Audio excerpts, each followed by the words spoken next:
یہ کراچی سے تعلق رکھنے والے ایک صاحب کے ساتھ پیش آنے والا سچا واقعہ ہے جو سیر و تفریح کی غرض سے فرانس گئے تھے۔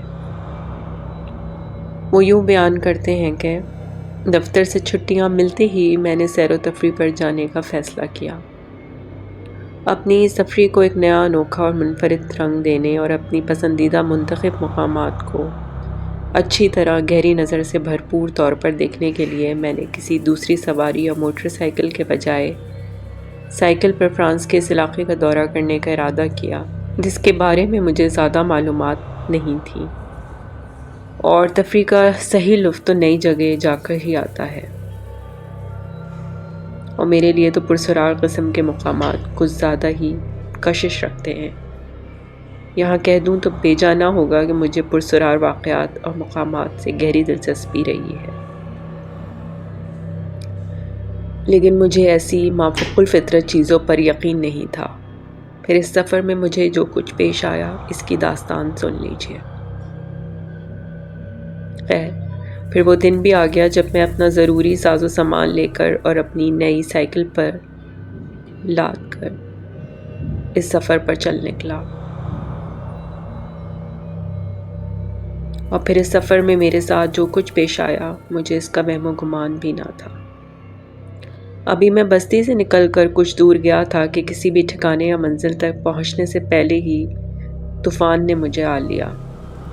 تقریباً 2 گھنٹے تک دھواں دھار بارش میں گھسیٹتے چلنے کے بعد مجھے نہ کسی زیرو کا سامنا ہوا، نہ کسی انسانی آبادی کی ہلکی سی جھلک بھی دکھائی دی۔ مجھے یہ اندازہ پہلے ہی ہو چکا تھا کہ اس طوفان میں اپنا راستہ اور سمت بھی بھول گیا ہوں، وہ بھی اس نئے علاقے میں۔ آخرکار طویل سفر طے کرنے کے بعد ایک موڑ مڑتے ہی ایک وسیع عریض مکان کی چمنی اور چھتیں کچھ ہی فاصلے پر نظر آئے۔ یہ مکان سڑک سے تھوڑی دور ہٹ کر درختوں کے ایک جھنڈ میں تنا تنا اور ویران و سنسان سا لگ رہا تھا۔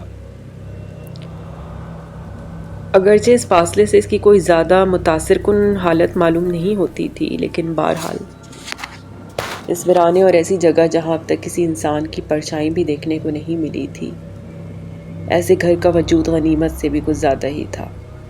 تھکن الجھن کے ساتھ ساتھ اب بھوک اور پیاس بھی مجھے ستا رہی تھی، اس لیے میرا خیال تھا کہ عارضی پناہ گاہ کے حصول کے ساتھ کچھ کھانے پینے کو بھی مل جائے گا۔ اس خیال سے میں نے اپنی رفتار تیز کر دی۔ میرا فاصلہ عمارت کے داخلی پھاٹک سے تقریباً 200 گز رہا ہوگا کہ مجھے یکلخت ہی شدید مایوسی کا احساس ہوا۔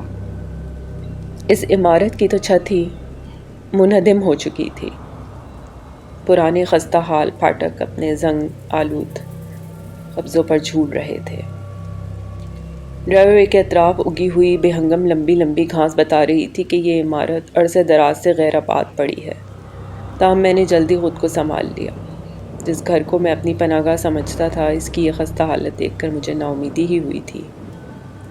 پہلے تو میں سوچ رہا تھا کہ اندر پہنچ کر پہلے اپنے بھیگے ہوئے کپڑوں کو نچوڑوں گا اور اپنا حلیہ درست کروں گا۔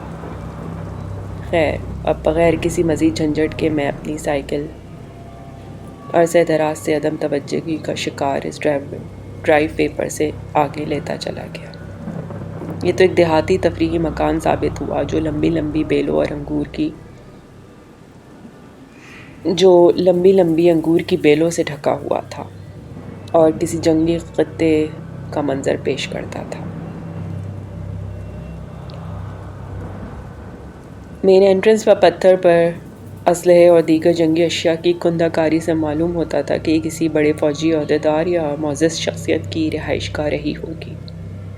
بیرونی دروازے کے دونوں اطراف آئینی ستونوں پر زنگ آلود ٹرافیوں کو تشکیل دیا گیا تھا، جو اس امر کی نشاندہی کر رہی تھیں کہ یہ کسی قدیم جنگ کی یادگاریں ہیں، اور اس عمارت کے مالک نے اس معرکہ آرائی میں حصہ لیا ہے۔ عمارت کی بیشتر کھڑکیاں کھلی پڑی تھیں، جس سے ظاہر تھا کہ یہ عمارت طویل عرصے سے غیر آباد پڑی ہے۔ میں نے سامنے کے دروازے پر زور آزمائی کی۔ مجھے حیرت ہوئی کہ وہ دروازہ بند نہیں تھا۔ میرے کندھے کے 1-2 ہی زوردار دھکوں سے اس کے پٹ چیخو پکار کرتے کھل گئے۔ کمرے میں قدم رکھتے ہی میری ناک میں گلی سڑی لکڑی اور پھپھوندہ زدہ قالینوں سے اٹھتی ناگوار بو ٹکرائی۔ میں کچھ دیر تو غیر یقینی کیفیت میں بس کھڑا ادھر ادھر گھورتا ہی رہا۔ میرے احساسات اس وقت اسی طرح تھے جیسے کسی بھی ویران اور اجاڑ گھر میں داخل ہوتے وقت کسی کے بھی ہو سکتے ہیں۔ میرے سامنے ایک کشادہ زینہ تھا جس کے ساتھ ایک لمبی داغدار شیشوں کی کھڑکی بھی تھی جس کے شیشے گرد و غبار اور مکڑی کے جالوں سے دھندلا چکے تھے۔ میں سیڑھیوں پر چڑھ گیا اور جو کمرہ سب سے پہلے آیا اسی کا دروازہ کھول ڈالا۔ ایک وسیع عریض اور شاندار طریقے سے فرنیچر سے آراستہ کمرہ تھا۔ اس کی آرائش و زیبائش سے اندازہ ہوتا تھا کہ یہ اس عمارت کا مرکزی کمرہ رہا ہوگا۔ 18ویں صدی کے فرنیچر پر سبز رنگ کے غلاف تھے اور آرائشی پردے دھجی دھجی ہو کر لٹکے ہوئے تھے۔ قیمتی ایرانی قالین جو دروازے سے لے کر آتش دان تک پھیلا ہوا تھا، اس سے نہ صرف سخت بدبو کے بھپکے اٹھ رہے تھے بلکہ اس پر گہرے نارنجی رنگ کی پھپھوندی بھی جم چکی تھی۔ آتش دان کو دیکھ کر مجھے خیال آیا کہ اگر مجھے ایندھن مل جائے تو نہ صرف اپنے لیے روشنی حاصل کر لوں گا بلکہ اس کی حرارت سے اپنے کپڑے بھی خشک کر سکوں گا۔ تھوڑی سی کوشش کے بعد مجھے عمارت کے باہر اپنی ضرورت کے مطابق معقول مقدار میں لکڑیاں مل گئیں۔ میں نے لکڑیوں کا گٹھا بنایا اور اس کو اپنے کوٹ تلے چھپا کر دوبارہ اسی کمرے کا رخ کیا۔ تیز قدموں سیڑھیاں چڑھ کر میں اس کمرے کے دروازے تک تو پہنچ گیا، لیکن دروازے پر پہنچ کر کسی انجانے احساس کے تحت رک گیا۔ میری ٹانگیں گویا اپنی جگہ جم کر رہ گئیں اور میں ان کے ساتھ گویا ان کی حرکات و سکنات کا پابند سا ہو گیا۔ یہ سب کچھ اس طرح ہو رہا تھا جیسے کوئی مجھے اس کمرے میں داخل ہونے سے روکنا چاہتا ہو، یا جیسے کوئی بیرونی نادیدہ طاقت مجھے خبردار کر رہی ہو اور زور دے رہی ہو کہ میں یہیں سے واپس پلٹ جاؤں۔ میں نے لکڑیوں کا گٹھا اپنے قدموں میں ڈال دیا اور چند لمحے دروازے کے راستے پر چپ چاپ کھڑا بس سوچتا ہی رہا۔ مجھے اس مقام کے ماحول میں کسی نامعلوم سے خطرے کا احساس ہو رہا تھا۔ اگرچہ ہر شے ویسی ہی لگ رہی تھی جیسی میں لکڑیاں لانے جاتے وقت چھوڑ گیا تھا، لیکن اس کے ساتھ ہی ساتھ مجھے ایک بے چینی سی بھی تھی جو مجھے آگاہ کر رہی تھی کہ میری اس مختصر سی غیر حاضری میں کوئی شیطانی مخلوق اس کمرے میں داخل ہوئی تھی، پھر کمرہ چھوڑ کر بھی نکل چکی ہے۔ میں نہ تو کوئی کمزور اعصاب کا آدمی ہوں، نہ ہی مافوق الفطرت چیزوں یا واقعات پر یقین رکھتا ہوں۔ پھر بھی کچھ دیر کے بعد میں نے کسی قدر احساس شرمندگی کے ساتھ لکڑیوں کا گٹھا اٹھایا اور واپسی کے لیے سیڑھیوں کی طرف مڑ گیا۔ فی الوقت یہ کسی شک و شبہ یا غیر واضح احساس کی مانند خوف نہ تھا، بلکہ ایک بے چینی کے احساس کی صورت گویا میرے لیے ایک انتباہ تھی جس نے مجھے وہاں سے واپس پلٹ جانے پر آمادہ کر لیا تھا۔ اگرچہ یہ احساس مجھ پر وارد نہ ہوتا تو شاید میں اسی دروازے کے سامنے ہی ڈیرا ڈال لیتا اور خود کو اس گھر کے کسی اور حصے کے مقابل زیادہ بہتر سمجھتا۔ شاید گراؤنڈ فلور ہی کسی کمرے میں آگ بھی جلا لیتا۔ لیکن اگر ایسا ہوتا تو یہ ایک حماقت ہی نہ ہوتی، مجھے معلوم تو ہے۔ لیکن ٹھیک ہے، اگر کوئی انوکھی بات رونما ہو جاتی تو میرے پاس اس کے سوا کوئی راستہ نہ ہوتا کہ میں اس گھر کو کنڈی لگا کر جلد از جلد کسی بھی سمت نکل بھاگوں۔ میں بھی دوسری سیڑھی پر ہی تھا کہ مجھے کھلے ہوئے بیرونی دروازے پر روشنی دکھائی دی۔ اس کے ساتھ ہی ساتھ مجھے یوں محسوس ہوا جیسے کوئی نادیدہ طاقت مجھے کھینچ کر اوپر لے جانا چاہتی ہے، کچھ دکھانا چاہتی ہے۔ سیڑھی کے وسط میں پہنچ کر دیکھا کہ وہاں گرد کی دبی سطح پر ایسے تازہ نشانات تھے جیسے کوئی ابھی کچھ دیر پہلے یہاں سے خالی بوری یا ایسی ہی کوئی شے گھسیٹتا ہوا گزرا ہو۔ اسی قسم کے نشانات مجھے سیڑھی کے پہلے قدم سے لے کر ہال کو عبور کرتے ہوئے مخالف سمت میں واقع دیوار کے ساتھ کپڑوں کی کھوٹیوں کی ایک قطار میں موجود ایک کھوٹی پر لٹکے ایک پرانے کوٹ تک پہنچتے ہوئے بھی دکھائی دیے، اور اسی طرح کے اور بھی آڑے ترچھے نشانات ہال میں مختلف سمتوں میں موجود تھے۔ بعض تو دروازے کے پاس اس کے دونوں اطراف میں تھے اور بعض سیڑھیوں کے قریب سے گھر کے اختی حصے کی سمت تک جاتے تھے۔ مگر اہم بات یہ تھی کہ کوٹ کے نیچے ہی یہ نشانات واضح طور پر نمایاں تھے۔ ان میں سب سے چونکا دینے والی بات یہ تھی کہ وہاں سوائے میرے کسی اور کے قدموں کے نشانات نہیں تھے۔ بے چینی کے احساس نے ایک بار پھر مجھے گھیر لیا۔ یہ مکان جو ظاہری طور پر غیر آباد ہی نظر آتا تھا، لیکن اب ایسا معلوم ہوتا تھا کہ یہاں کوئی اور شے یا کوئی اور متنفس موجود ہے۔ وہ کون اور کیا ہے جس کے نشانات اس پرانے کوٹ تک آتے جاتے مل رہے تھے؟ کیا یہ کوئی شبیہ تھی یا کوئی عورت جس کے ملبوسات اتنے لمبے اور گھیردار تھے جو اس کے نقوش قدم مٹاتے ہوئے گھسیٹتے چلے گئے تھے؟ میں نے اس کوٹ کو بغور دیکھا۔ وہ قدیم طرز کا بڑے سائز کا فوجی کوٹ تھا جو اس بات کی نشاندہی کر رہا تھا کہ کوٹ کے مالک نے فوج میں طویل عرصے خدمات انجام دی ہیں۔ میں نے کوٹ کو اس کی کھوٹی کے اوپر ہی اپنی انگلیوں اور انگوٹھے سے گھمایا، تب مجھ پر ایک اور انکشاف ہوا۔ کوٹ کے بائیں شانے کے نیچے کسی چھوٹے سکے کے برابر ایک سوراخ تھا۔ اطراف کی جگہ جھلسی ہوئی اور داغدار تھی۔ اس سے اندازہ ہوتا تھا کہ کسی طاقتور پستول سے بہت قریب سے فائر کیا گیا تھا، اور اگر یہ سوراخ واقعی پستول کی گولی کا تھا تو یہ کوٹ جس نے بھی پہنا ہوا تھا وہ موت کا شکار ہو چکا تھا۔ اس نامعلوم شے کے بارے میں ناگواری اور کراہت مجھ پر حاوی ہونے لگی، جس کے ساتھ ہی خوف کی ہلکی سی کپ کپی بھی طاری ہو گئی۔ یہ تو نہیں کہہ سکتا کہ یہ کوئی وہم و گمان پر مبنی بات تھی، لیکن مجھے واضح طور پر محسوس ہوا کہ وہاں کوئی بو تھی، ناگوار سی بو جو کسی گلے سڑے کپڑے سے اٹھ رہی تھی۔ یہ بو سڑے ہوئے گوشت اور خون کی تھی۔ یہ میری چھٹی حصی تھی جس نے اس فضا میں کسی شیطانی اثرات کی موجودگی سے مجھے آگاہ کیا۔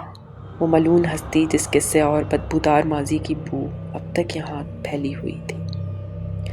میں نے بمشکل تمام اپنے حواس مجتمع کیے۔ آخر وہاں کیا تھا جس سے میں خوف زدہ ہو رہا تھا؟ اگر یہاں کوئی ڈاکو بھی تھا تو اس کا مقابلہ کرنے کے لیے میرے پاس میرا سروس پسٹل موجود تھا، پھر مجھے اس سے ڈرنے کی کیا ضرورت رہ جاتی؟ جگہ بے شک دہشت انگیز تھی، اور مجھے یہاں رات گزارنا پڑتی بھی تو میں عدم احتیاط کیوں کرتا؟ مگر کیا یہ بات بجائے خود سراسر فضول نہ تھی کہ میں کسی خیالی شے سے ڈر کر اس طوفانی بارش میں اپنے سائیکل کی مرمت کیے بغیر یہاں سے بھاگ جاتا؟ میں نے اب قریب ترین دروازہ کھولا۔ یہ ایک مختصر سا کمرہ تھا جس کی ترتیب و تزئین سے ظاہر تھا کہ یہ کمرہ مطالعے کا ہے۔ آتش دان دروازے کی مخالف سمت میں تھا اور آخری لکڑیوں کی راکھ سے بھرا ہوا تھا۔ میں نے راکھ کریدنے والی بھاری سلاخ اٹھا لی، اس سے راکھ کو ہٹا کر اپنی لکڑیاں رکھ دیں جیسے اسکاؤٹ پرانے طریقے سے رکھتے ہیں، لیکن نفس سے زائد ماچس کی تیلیاں پھونکنے کے بعد بھی سیلن زدہ نمالود لکڑیاں نہیں جل سکیں، تو میں نے آگ سلگانے کی یہ کوشش ترک کر دی۔ اس کوشش کے نتیجے میں دھواں اٹھنے اور معمولی انگارے کے سوا کچھ نہیں ملا، اور چمنی کا دھواں واپس کمرے میں آ گیا اور اس کے دھوئیں سے کمرہ بھر گیا۔ میں تھکن اور مایوسی کے عالم میں ہاتھوں اور گھٹنوں کے بل جھک کر اس انگارے کو آگ میں تبدیل کرنے کے لیے کوشاں ہو گیا۔ اس تھکا دینے والی تکلیف دہ کوشش کے دوران میں خوف کی حالت میں ہال میں کسی کے گھومنے پھرنے کی آوازیں سنتا رہا۔ ایک ایسی آواز جس سے معلوم ہوتا تھا کہ کوئی عورت ایسا گاؤن پہنے پھر رہی ہے جس کا دامن گھسٹتا جا رہا ہے۔ اب میں بالکل چونکا ہوا تھا، کسی بھی صورتحال سے نمٹنے کے لیے تیار۔ میرے اعصاب پوری طرح میرے قابو میں تھے۔ میں دبے قدموں دروازے تک گیا، ہال میں جھانکا، وہاں کوئی بھی نہیں تھا، نہ کسی کی آواز آ رہی تھی۔ باہر بارش کا شور جاری تھا، مگر اس جگہ سے جہاں وہ پرانا کوٹ لٹکا ہوا تھا وہاں فرش سے گرد و غبار کا ایک ننھا سا بادل بلند ہو رہا تھا، جیسے اس کوٹ کو ابھی ابھی کسی نے چھیڑا ہو۔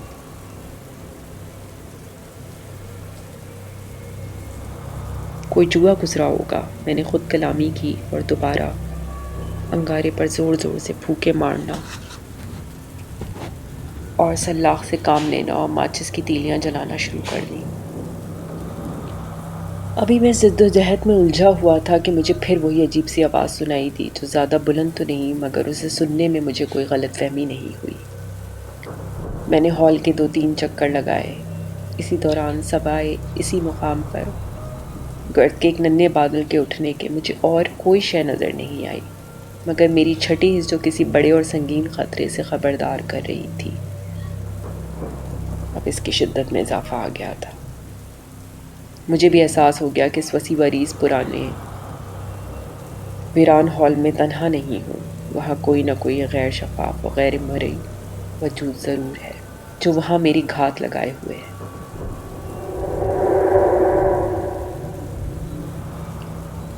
میں نے اپنے آپ سے کہا، یہ محض اعصابی اثر ہے، میں اس کے لیے کیوں خواہ مخواہ پریشان ہو رہا ہوں، میں اس معاملے کو سنبھال لوں گا۔ جب میں واپس کمرے میں پہنچا اور اپنے اعصاب پر قابو پانے کی کوشش کرنے لگا اور اس کے ساتھ کسی قدر بے چینی سے میں اپنی چیزیں سمیٹنے لگا، اس وقت جب میں اپنے سامان کو آخری گرہ دے رہا تھا تو ہال سے پہلے کسی کے دبے قدموں چلنے اور دبی دبی ہنسی کی شیطانی آواز آئی۔ میں نے اپنا پسٹل نکال لیا اور کمرے کے وسط میں جہاں میں تھا وہاں کھڑا ہو گیا۔ میرا رخ دروازے کی سمت تھا، میرا خون رگوں میں منجمد ہونے لگا۔ میں نے دروازے کے نیچے ایک سائے کو گزرتے ہوئے دیکھا، پھر دروازہ قدرے چرچرایا اور آہستہ آہستہ کھلنے لگا اور پھر اس طرف گھوم گیا جس طرف وہ تھا، وہ کوٹ۔ میں دروازے کے راستے میں کھڑا ہوا تھا اور وہ کوٹ میرے سامنے آ پہنچا۔ کوٹ کے کالر اور شانے بالکل اس طرح پھیلے ہوئے تھے جیسے کسی نادیدہ ہستی نے یہ کوٹ پہن رکھا ہو۔ پرانا پھپھوندہ زدہ کوٹ ہال کے درمیان گویا معلق تھا۔ ایک لمحہ یوں گزرا جیسے وقت صدا کے لیے تھم گیا ہو اور میں نے خود کو پتھر کے مانند محسوس کیا۔ چپ چاپ ساکت کھڑا دروازے کی چوکھٹ میں موجود اس کوٹ کو بس میں دیکھتا رہا۔ ایک خوفناک احساس نے مجھے اس جگہ جہاں میں کھڑا تھا وہیں جیسے ہپنوٹائز کر کے رکھ دیا۔ میرا پورا وجود خوف و دہشت میں جکڑا ہوا تھا، یہاں تک کہ پسٹل بھی میری کپکپاتی انگلیوں سے پھسل کر فرش پر گر چکا تھا اور میرا ذہن بالکل خالی ہو چکا تھا۔ میری ذہنی کیفیت اگرچہ قابو میں نہیں رہی لیکن اس پرسرار وجود کو دیکھ کر جس کا صرف کوٹ کا حصہ ہی نظر آ رہا تھا، ایک خوفناک کراہت ہو رہی تھی۔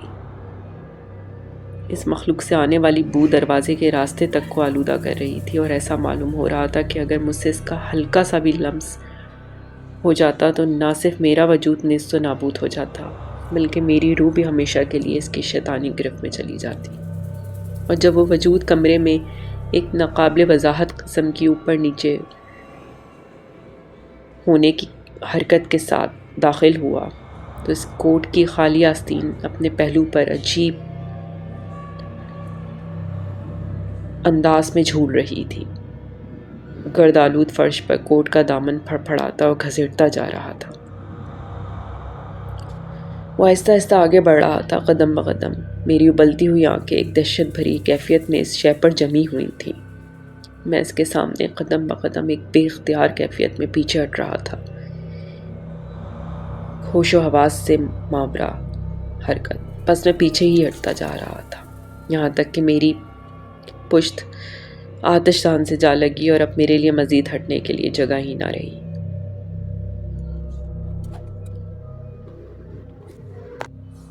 وہ وجود میرے سمت آگے ہی آگے بڑھتا جا رہا تھا۔ خالی جھولتی آستینیں بلند ہونے لگیں اور میرے حلق کی طرف بڑھنے لگیں۔ بس اگلے ہی لمحے وہ ہاتھ میرے گلے تک پہنچنے ہی والے تھے، تبھی یہ خیال بجلی کی طرح میرے دماغ میں آیا۔ میں نے اپنی کپکپاتی انگلی سے اپنے سینے پر سلیب بنائی۔ میں نے اپنے ہاتھ سے اپنے عقب میں موجود ایک ہموار سرد اور سخت شے کو چھوا۔ یہ قدیم بھاری سلاخ تھی۔ اس کے لمس نے میرے اندر نئی قوت بھر دی۔ بجلی کی مانند میں نے وہ بھاری سلاخ اٹھائی اور اپنی پوری قوت سے اس بھیانک شے پر جو میرے لیے کسی ڈراؤنے خواب کی مانند تھی دے مارا۔ پھر میں حیرت زدہ رہ گیا۔ وہ شے میرے سامنے زمین پر آ گئی۔ اب وہ صرف ایک کوٹ تھا اور کچھ بھی نہیں، جو میرے قدموں میں ڈھیر بنا پڑا تھا۔ جب میں نے اس جہنمی شے کو اٹھا کر کمرے سے باہر پھینکا تو میں قسم کھا کر کہتا ہوں کہ کوٹ کے حصے باہم مل کر ویسی ہی مکمل شکل اختیار کر گئے تھے جیسے یہ پہلے رہا ہوگا۔ میں بس دیکھتا ہی رہ گیا۔ اس کے بعد میں اس گھر سے نکل کر یوں بھاگا جیسے اس سے پہلے کوئی اس طرح نہیں دوڑا ہوگا۔ مجھے اپنے ہوش و حواس بحال ہونے تک کچھ بھی یاد نہیں رہا۔ جب میں سرائے کے دروازے پر پہنچا تو میں نیم بے ہوش تھا۔ خدا کے لیے مجھے پانی دے دو، میں لڑکھڑاتا ہوا اندر داخل ہو کر چیخیں مار کر کہنے لگا۔ مجھے پانی دیا گیا۔ حیرت زدہ لوگ ایک مختصر ہجوم لگائے میرے اطراف جمع ہو گئے۔ اس دوران میں نے پانی اپنے حلق سے اتارا۔ پھر میں نے اپنی ٹوٹی پھوٹی فرانسیسی میں ان لوگوں پر صورتحال واضح کرنے کی کوشش کی۔ ان سب کے چہروں پہ حیرت اور الجھن کے آثار تھے۔ کافی دیر کے بعد ہوٹل کے مالک کے چہرے پر ایسے تاثرات نمودار ہوئے جیسے وہ معاملہ بھاپ گیا ہو۔ کچھ دیر بعد ہوٹل کے مالک نے مجھے اس عمارت کے بارے میں بتایا۔ اگرچہ میں نے اس پر اس سلسلے میں زور نہیں دیا تھا، ہوٹل کے مالک کی بیان کردہ داستان کچھ یوں تھی کہ یہ عمارت نیپولین کی فوج کے ایک ریٹائرڈ آفیسر کی ملکیت تھی۔ اس کے اندر اپنے افریقی آباء و اجداد کی وحشیانہ صفات بھی برقرار تھیں۔ وہ ذاتی طور پر انتہائی ظالم و کمینہ شخص تھا۔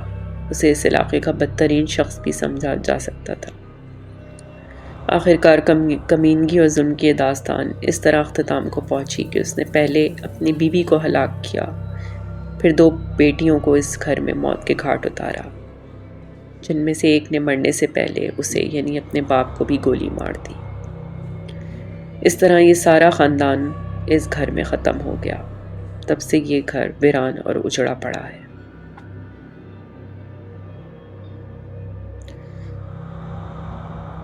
وہ مجھے مخاطب کر کے کہنے لگا کہ میرے دوست، یقین کرو یہ عمارت اس قدر خوفناک شہرت رکھتی ہے کہ اگر تم یہاں کے کسی بھی مقامی باشندے کو 10 لاکھ فرانک کی پیشکش بھی کرو گے تب بھی وہ اس عمارت کے نزدیک سے گزرنے کے لیے بھی تیار نہیں ہوگا۔ میری نئی نویلی سائیکل اور تفریح کا سامان شاید آج بھی اس ویران عمارت میں پڑے ہوں گے، اور اگر کوئی جیدار وہاں پہنچے گا تو اس کو یہ سامان وہاں پڑا بھی نظر آئے گا۔ اگر آپ کو یہ سٹوری پسند آئی ہے تو پلیز لائک، سبسکرائب اور شیئر ضرور کریں، اور مجھے کمنٹس میں بتائیں کہ آپ کو اس سٹوری میں کیا اچھا لگا اور کیا نہیں۔ آپ کی سپورٹ کا بہت بہت شکریہ۔